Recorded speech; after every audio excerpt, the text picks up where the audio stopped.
Welcome to Resume Storyteller with Virginia Franco, bringing you interviews with industry experts and regular folks who tested the job search waters and succeeded, and strategies to tell your story and land you job interviews in 60 days, guaranteed. Here's your host, Virginia Franco.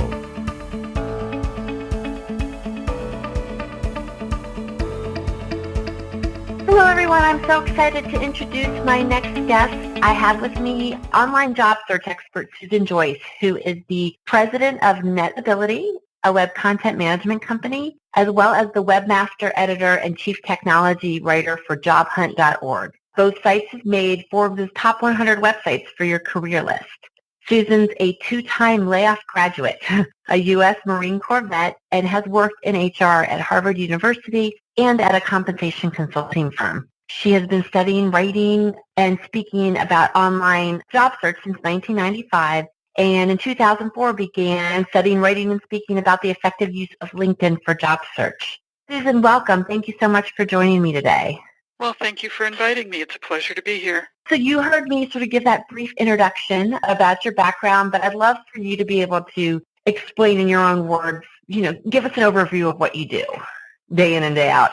Well, what I do is I try to help people understand what works for effective job search today, which changes constantly, and it has changed in the last 20 years since I bought Job Hunt in 1998, and things have changed so much since then. And what I try to do is just help people to keep up with the changes, because it's not easy. Yeah, it can make your head spin, even when you're following it day in and day out. And if you've stepped out of it for a while and you need to come back in, it's that much more overwhelming.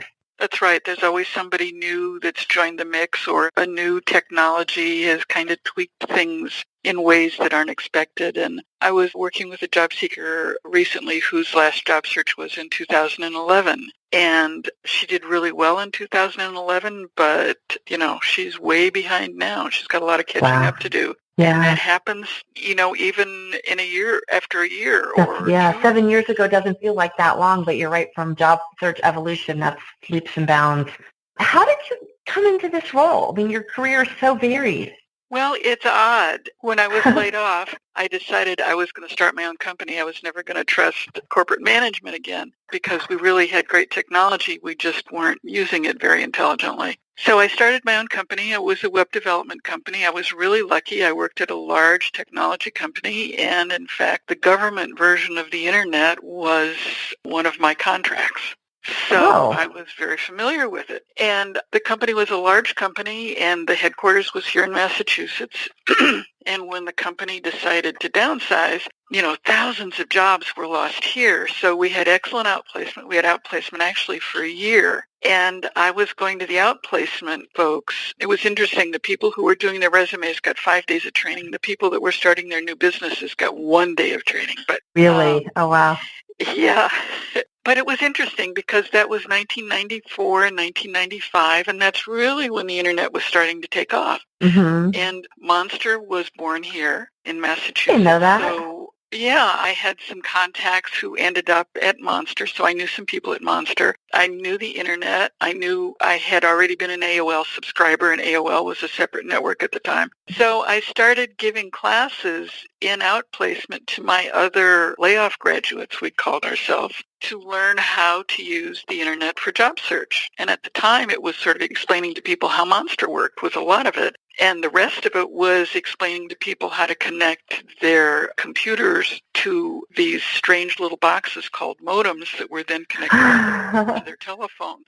This is how long ago it was. So yeah, no, I remember. That got me started. And Job Hunt, and there's a hyphen in the middle between Job and Hunt. Yeah. Job Hunt was started by a Stanford postdoc who did it on the very same server that Yahoo was born on. And he did it in about 1995. Yeah. And his website was one of the ones I recommended to people who were taking my classes, and I started giving them in adult ed just because there were so many people who were unemployed at the time and looking for work and trying to understand how online job search worked. So that's how I got started over 20 years ago now. Oh, wow. Oh, that's so interesting. So you have seen people face job search challenge now for, a little over 20 years. What would you say today are two of the biggest challenges facing job seekers, people making career changes? Well, people making career changes face way too many options right now, I think. Focus is their biggest challenge. Too many choices. It's interesting to me. 20 years ago, what I was preaching to people was to protect their privacy. Be very, very careful posting your resume, because there were a whole lot of places that were collecting resumes and just then selling them. And back then, and still sometimes now, people put their home phone number and their home address and even their work address on their resumes, which I really strongly recommended against putting addresses on resumes, and I still do for different reasons. But now the problem I see more often is people are being too protective of their privacy. They're not having a LinkedIn profile, or they're having a LinkedIn profile without a picture of them on it, or any contact information on it. And I understand the need to protect privacy. I really do, because I've been preaching it for a long time. But the other side of it now is we've gotten to the point where people need to understand that they also have to have a public persona. They have to do some public marketing. In August, there was a study released by Career Builder that showed that when employers search for information about job candidates, and pretty much all of them search for it, if they don't find something, nearly 50% of them will ignore the candidate. And you cannot be a ghost. Cannot be a ghost anymore. You have to be visible. And of course, the best place for most professionals to be visible is on LinkedIn. So a good LinkedIn profile has become less and less optional. I really wish that two companies I wish I'd gotten stock in 20 years ago. One is Google, and the other is Microsoft. I know, right? I guess you and I were part of a LinkedIn discussion, and you brought up the point about how when you don't have a public persona or public presence, that you leave yourself vulnerable to identity theft, which ironically is the reason so many people in fraud, right? Yeah, and it's identity theft is one issue. The bigger issue is mistaken online identity. That's right. I've been running into job seekers who've had that problem for quite a while, and it's something you don't really think about. But I mean, Susan Joyce, there are probably literally a million Susan Joyces in the world. There's another Susan Joyce in my husband's family. So I'm Susan P. Joyce to try and make myself different from all the other Susan Joyces. Now, fortunately, I've been running a website for 20 years. I've been visible online for 20 years. So you're the other Susan Joyce in the story. Yes. The other Susan P. Joyce has to do something else, Maybe she makes herself Susan Patricia Joyce or something. But the problem with mistaken online identity hurts a lot of people, and they don't know it.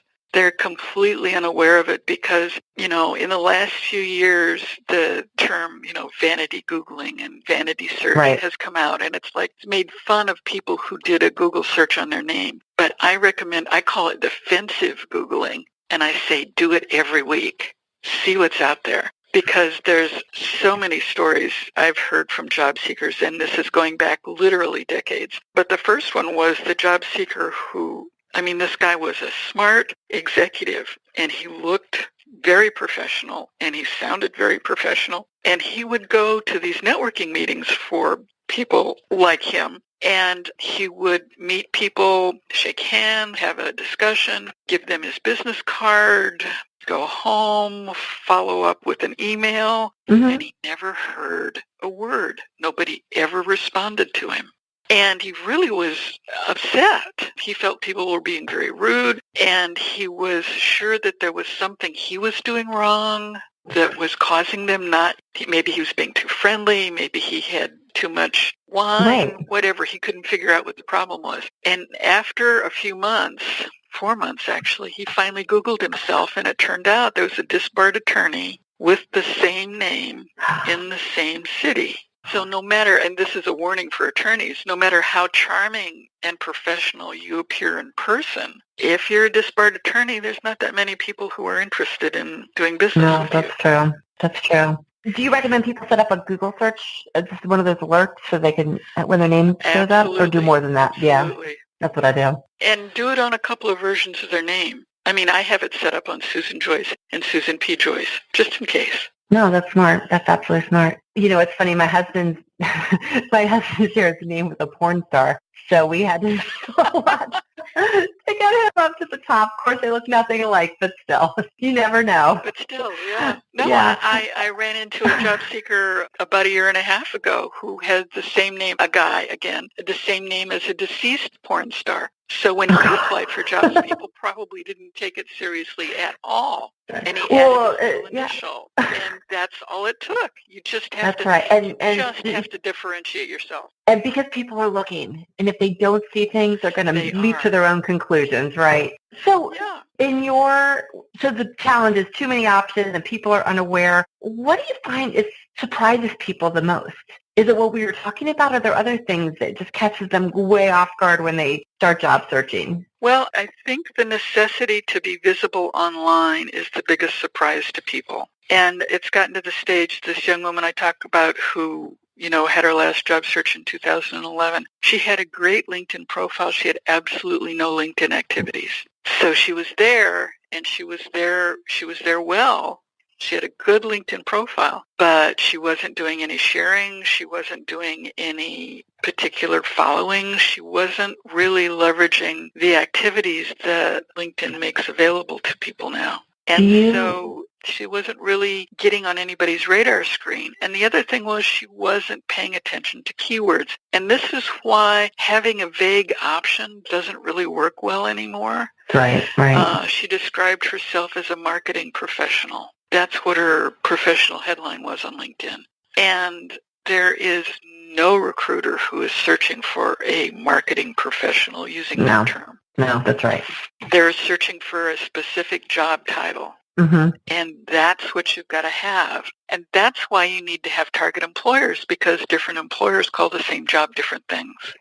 There's the marketing ninja, there's the admin wizard, there's the administrative assistant, the senior administrative assistant, the executive administrative assistant, and of course the admin assist. And then there's digital marketing and, there's all different kinds of marketing subgroups. Yes, social media marketing and LinkedIn marketing and Facebook marketing and B2B marketing and B2C marketing and all those terms. And if you don't have a good target, you don't know what terms to use. In terms of LinkedIn activity or having a profile but being stagnant, if someone, I get this all the time where people say, I don't have time, where should I start? Do you think that they should start by sharing or commenting or just reaching out to people? Well, join a bunch of LinkedIn groups and start following some people that are important in their field and see what they're doing. And maybe That's a good idea. You follow somebody and reshare or you make an intelligent comment and a positive comment. There's another job seeker I work with who's a very, very smart guy, but his idea of making a comment is saying, well, that was pretty good except for this point. This should, you really should reconsider this point. Well, yeah, maybe so, but that's not the kind people aren't looking for criticism particularly. Right. So it's not what you say, how you say it. Make it in a more positive way. Yeah. So you need to make good information available. Just start, and if you can, write an article. Post an article on LinkedIn that's relevant to your industry and your profession, and maybe to your target employer. Maybe they just introduced a great new product or a great new service, and you can comment on it positively. And then I know that some people feel intimidated writing a whole article, but you can just write a post. You put that in your feed talking about it as well. Yeah. Much less intimidating, I think. People can do very long posts and ask a question at the bottom of the post, and tag some people in it to get them to pay attention to it and hopefully get them to comment on it.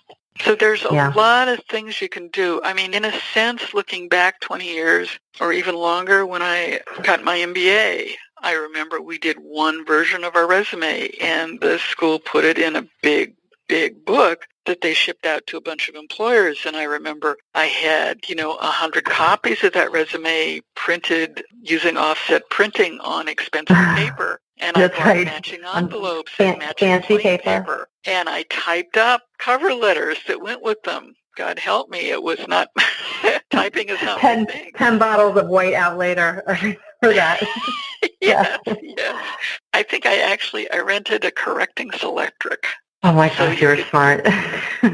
Long ago and far away. And we thought that was hard, but I think a job search today is so much more challenging. You've got your online reputation to manage, you've got your online visibility to manage, and you can't be generic anymore. It doesn't work. And to your second point about you can't just have a presence, you need to have activity. It's that if the tree falls in the woods, will anyone hear it? No one's there. Well, whatever that phrase is. I feel like it applies to LinkedIn. If you just have a profile, will anyone see it if you don't engage? I mean, recruiters do search for you, but that's only a small sliver of the way most people have success finding a role. That's right. And in fact, the best way, I think, to land a job, and the data shows the best way is through networking. So you become visible. I mean, I've met people across the world through LinkedIn and Twitter. It's amazing to me. I really do feel like I've got friends in Australia and in the UK that I've met online, and we interact all the time. And it's having that kind of visibility and those kinds of connections, particularly local connections or connections in your industry or connections at your target employer. And you don't have to start out by, basically just reaching out to a complete stranger on LinkedIn. Reach out to people that you have gone to school with or worked with. Yeah. And just expand your network from there. Maybe somebody in their network works at Google or works at Apple or works at wherever you want to work at next. And just sort of gradually expand your network, which means if you're unemployed, you've got a lot of work to do and you've got to do it relatively quickly. But if you're not employed, don't stop. I think that's the thing that drives me the craziest. I have a weekly newsletter from through Job Hunt, and too often I get people who unsubscribe and they say, I got a job. And it's like, darling, I'm glad you got the job, but you still have to stay up to date with job search. Well, that's right. The average job lasts 4 years. That's right. So, and I feel like it's getting shorter. The average job is 4 years. Yes, it is getting shorter. It's getting much shorter. And if the average job is 4 years, then that means probably close to half of them are less than 4 years. That's right, which means 6 months in, you got to start prepping. Exactly. Yeah. And, at the same time, you can be promoting your new employer, their services, their products. You can be promoting your current employer at the same time you're promoting yourself. So there's a benefit to your employer. I'd be a little careful. I recommend people look to see if the employer has a social media policy. You do? Yeah. Employees, just check, see if there's anything out there that says, no, you absolutely can't belong to LinkedIn. I would not want to work for a place where I couldn't work. I know a company here where I live that will not let you have a recommendation. They've got a very tight social media policy. I think that's destructive for the company as well, but that would be part of the research to do before you accept a job. That's right. That's a really good point. What kind of organization is this? Because when you're unemployed is the toughest time to do the networking. That's right. You could have done it on the front end. Yeah, but if you can just do it all the time, if you can keep networking, and smart employers understand that it puts them at risk a bit, but they also understand that it helps build their brand. No, and I feel like that's turning, but it certainly didn't used to be the case. And they haven't all caught on, and a bunch of them may never catch on, and they'll disappear, but that's right. That's right. So, you mentioned that if you don't have a presence, that LinkedIn is, to me, it makes the most sense. That's where to start. But you also mentioned, Twitter, and you are active on Twitter, and you've expanded your network through that. What's your feeling for job seekers using Twitter? Is it as vital as LinkedIn? Is it a nice to have, not a need to have? I think it's a nice to have. I mean, I call myself a Twitterholic. I love Twitter. I love just all the information that floats across the screen. It fascinates me. I waste enormous amounts of time reading stuff that people have shared. It fascinates me. It used to be a lot more important for recruiting than it is now. Like on LinkedIn, employers tend to pay attention to who follows them. Okay. I mean, they pay particular attention to people who follow, most of them pay particular attention to people who follow the company profile on LinkedIn. And that's a good way to stay up to date with what's going on. Oh, okay. But they also often will pay attention to people who follow them on Twitter. And, if they've got a, Google Jobs link that actually is a Google Jobs account on Twitter that's really actually Google, that can be a good thing to follow as well. Oh, Not only interesting. will you see job postings, but hopefully you'll see other information as well. I mean, it's a good way to stay up to date. I'm also a Google-aholic. I search constantly, so we just have enormous amounts of information available to us now if we dig in and find it. That's true. It's true. So what advice do you give, and I know that you get these all the time, people that are just thinking about looking for a new job, where do I get started? What do you say to them? There's so many options, it feels like. There's a great quote from Yogi Berra. If you don't know where you're going, you'll end up someplace else. You have to have a target. You have to know what you want to do, and if possible, have 20 or 30 or 40 target employers and research those employers and eliminate some and add others. It's like going into a shopping mall to buy something. It doesn't work. You need to go in to buy a gift for somebody or because you need a new jacket for something or whatever. You have to know what you want to get it. So that list of companies informs how you write your LinkedIn in terms of the keywords and sort of trickles on from there. So that's where you say start. And that's where you figure out who you should know or who you know, who you need to know. But that foundational document is that list of companies to target? Yes. Okay. Good advice. That helps you with your networking. That helps you with a whole bunch of things. And it's not carved in stone. It can definitely change. Companies can be added or employers can be added and employers can be deleted. In terms of researching, I mean, obviously there's Google, there's LinkedIn, there's chambers of commerce. Where do you direct people? Because it depends on where, right?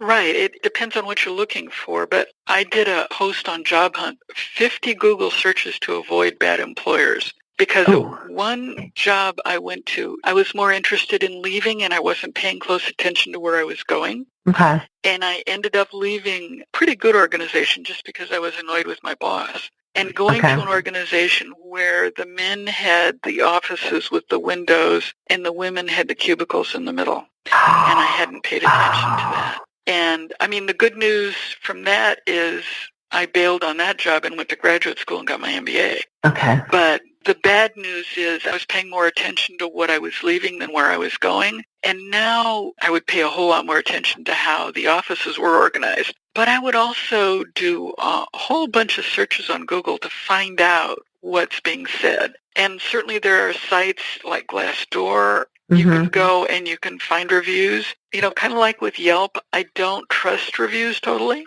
No, because people are always either furious or over the moon. There's no happy middle when they're writing. Exactly. And typically it's the people that are furious that are more apt to comment than the people who are over the moon. So that's something to be careful of. What was the name of the article? 50 Google searches to avoid? To avoid bad employers. That's right.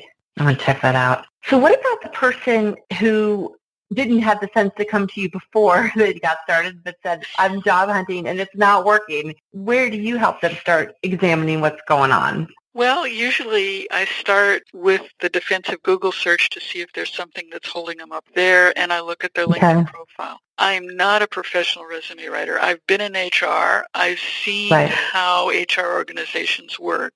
And so I understand the hiring process from the employer's perspective. And I was also fortunate enough to be involved in some research at MIT where I worked with a bunch of recruiters. So it's sort of like one of the things they teach you in the military is know the enemy. And employers aren't the enemy, but they're the other side. And you need to know what they're looking for and what they want and how they're operating so that you can operate with them and be found by them and become a good match for them. That's really good advice, So know the enemy is something the military does well, and it's something we should all keep in mind, even though, you know, our customers or our potential employers aren't really enemies. They're still somebody, they're the other side of the transaction, and we need to understand what's going on. How they find you, right. Maybe they're the ones that call the job marketing ninja. So if you don't have something like that in your LinkedIn Some innovative language, right. Right, exactly. What about people that are poised to leave where they are, but they come to you and they say, I could do this, I could do that, or I could work for this industry or that industry? You know, we talked about how you need a focus. How do you think someone can achieve that on LinkedIn, for instance?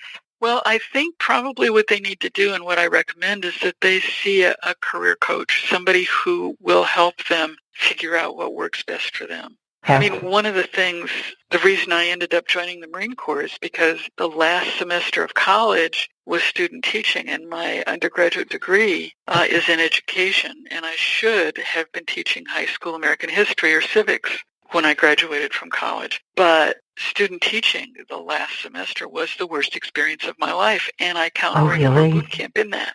Oh, It gosh. was terrible. I hated it. Oh, my gosh. And it was obvious that I was not going to have a successful career as an American history teacher, nor did I want one. That So you joined the Marines? was not a good match. So, yeah, I mean, Oh, my gosh. the story is, yeah, well, this is not when people moved into their parents' basement when they graduated from school. Right, exactly. Snow was closed.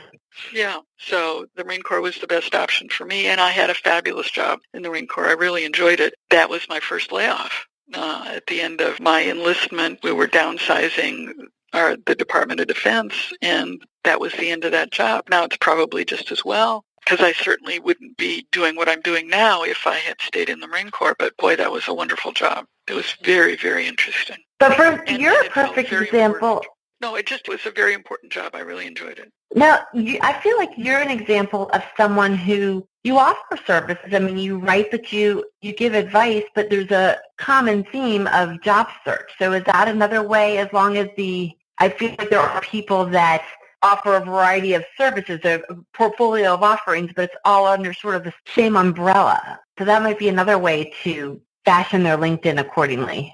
Sure. Okay. All right, this next question I want to ask you, I receive all the time, and especially when it comes to LinkedIn, and that's the topic of age discrimination. There's too young and there's too old, and you need to put your picture up. What's your advice to people on that?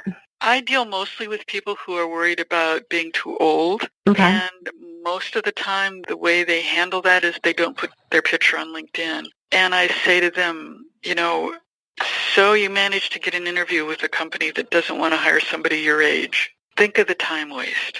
That's right. So put that picture up. If they don't want to hire you because you look too old, you don't want to work there. It wouldn't be a good place for you to work. So you're saying just address the elephant in the room, let people know your age. Yeah. It's very unlikely that you'll be able to talk them into hiring you in spite of your age if they really don't like your age. And even if you do talk them into hiring you in spite of your age, will you be happy working there? Will that be a good environment if everybody is under 30, and they're going to consider you sort of the unofficial old fart in the office? Mm-hmm. Yeah. And ignore what you say, then what's the point? Go to a place that values your experience. What about when people have, experiences that go back quite a bit? Do you think that LinkedIn is okay to put them on there, or does it depend? Well, I think it depends, and I think, as most people say, probably going back more than 20 years is not smart. But, if you have a big accomplishment from 1992, include that accomplishment in your summary. That's a good point, yeah. You can still talk about it. You don't have to say when it happened, and you don't have to say exactly where it happened, but you can certainly describe the accomplishment. So the summary is a lot of space that can be used for many good things that help you qualify yourself as a candidate. What other things do you think should be part of that summary section? Because you're right, you get 2,000 characters, and I feel like you should maximize what's in there. Absolutely. Well, highlight accomplishments. Don't just list a bunch of keywords, and don't just list a bunch of skills. Highlight the accomplishments and put some personality in there. Describe yourself a bit, or let your personality show. Do you think you should put your phone number and email in there, even though it's in the contact section? As long as it's in the contact section, I would not waste the space. Okay. Maybe there are some people who are going to skip over the contact section and look for contact information there. But I think people, particularly people who put it at the top, look a little bit desperate. Okay. And the other thing, speaking of contact information, the other thing I think people should be aware of is phone numbers are highly valued by recruiters. They're always in a hurry. And if they have an email address, they'll use that, but they really much prefer a phone so they can call you. And one of the things I recommend highly, and again, I wish I owned stock in Google, is Google Voice. You get your own phone number. It's free. And you can publish that, and you can forward it to email. You can forward it to your phone, your home phone, or your cell phone, or wherever you want to forward it. And and then you're still protecting your privacy. Yeah. And you're still protecting your privacy. Even though I think people need to be visible, you do still need to protect your privacy. And, we all get way too many junk phone calls. So you don't want to put your cell phone number out there for the world, but the Google Voice number, God bless them. I mean, if somebody else offers some sort of a similar service, I would love to know about it. Google's the only one I know about. That's the only one I know of, too. That's a really good advice. Now, I've gotten feedback from some recruiters that say, please put your contact information in there. Now, not necessarily at the tippy top, but somewhere in the summary, because then I can see it using, LinkedIn Recruiter, I guess, or Sales Navigator. And then I can see it and I can reach out to you, not having to take as many steps. Or maybe it has to do with if you're a first-degree connection or not. I think the contact information, unless you've made the contact information section private, I think anybody can see that. Oh, no. I'm not sure. I do know that everyone would like to take less steps, so maybe it was just about, allowing the person not to have to do the extra click. Maybe now, at this point in time, maybe now they don't need to do that. Maybe that's already there in LinkedIn Recruiter for them to see. I haven't poked around LinkedIn Recruiter for several months. It's been a while. So. Yeah, same. And everything changes. But I agree with you. Putting the very top does feel billboardy to me. I'm a little bit desperate. All right. So if you are sending someone on their way, what are one or two tools that you feel that a job seeker cannot be without as they embark on a career journey? Well, today I really think LinkedIn and Google Voice are pretty essential, unavoidable even. Okay. Unless you want to make your phone number public. I think the two of them are essential. I don't know any recruiters now who don't use LinkedIn. Now, maybe there are some who are recruiting people right out of college, or maybe they're recruiting for a site like, a fast food organization. Right. Or, some sort of organization that doesn't need to know a lot about people's qualifications for their jobs. For those sorts of professional roles, you're right, everyone's on LinkedIn. Pretty much. I mean, I don't think all academics are on LinkedIn, and I'm not sure everybody in the healthcare world is on LinkedIn, but pretty much everybody else is. And more people on those, I've seen people in academia getting on there more and more, and same with healthcare. Yeah. I think that's growing. Yes, well, gosh, the Google Voice thing, as many times as I've asked this question, that is the first time anyone's mentioned it, and it makes so much sense. And it's free, which is the best part. Yeah. Google makes me nervous in that they know, as far as I'm concerned, way too much about me. They do know a lot. They're very intrusive in our lives. I don't use Gmail, and I don't use Google Docs. I try to keep as much information away from Google as I can, but Google Voice is a fabulous tool. That's funny. Well, so this is my favorite question to ask. What is next for you? You've got so much going on. Do you have any exciting projects or anything you'd like to talk about? I'm hoping to write a book in the next year. Nick Bowles and I were going to write a book a few years ago, and then he died. So I'm hoping. Do you have a working title, or is that still confidential? That's still confidential. But okay. We'll look for it then. Thank you. That'll be exciting. So if people want to get on your mailing list, reach out to you, what is the best way for them to learn about you and reach out to you? The best way is to go to job-hunt.org. Don't forget that hyphen, or you'll end up at a different website. So go to job-hunt.org, and you can join the mailing list there very easily, or you can send an email to me, Susan at job-hunt.org, or reach out on LinkedIn. Okay, and that is Susan Joyce, linkedin.com. I think that's what it is, Susan. Yeah. The LinkedIn URL is just Susan Joyce. Yeah, it doesn't. Wonderful. Well, Susan, thank you so much. I really appreciate it. You've really given us some insightful and really actionable, easy to follow steps. Oh, I hope so. That's great. Thank you. Thank you. And thank you for inviting me to participate. This was fun. And Take care. Happy lightning. There you go. Happy Friday. Happy Friday to you too. All right. Thank you. You've been listening to Resume Storyteller with Virginia Franco. To learn more about storytelling strategies to catch the eye of today's SCIM online readers, hiring and decision makers, go to www.virginiafrancoresumes.com.